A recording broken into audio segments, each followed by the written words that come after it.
এটা হচ্ছে আমাদের মধুপুর মাধবী হলের সাথে সাথী সিনেমা হলের ভিতরে পুজোর প্যান্ডেল করা হয়েছে। খুব সুন্দর লাগলো পুজোর মণ্ডপটি। চলুন আমরা ঘুরে ঘুরে দেখি।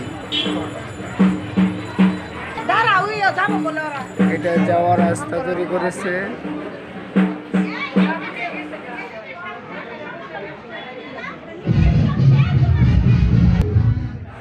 এখন কত সুন্দর করে সাজিয়েছে মণ্ডপটি। রাস্তার ঘেটে যাওয়ার আগেই এরকমভাবে ফুল সাজিয়ে রাখা হয়েছে। তারপর এখানে একটা শিবের মূর্তি আঁকানো আছে। এখন ভিতরের অবস্থাটা কত সুন্দর পরিবেশে। মায়ের মুখটি খুব সুন্দর, অন্যরকম ইন্ডিয়ান মডেল। দেখে যান।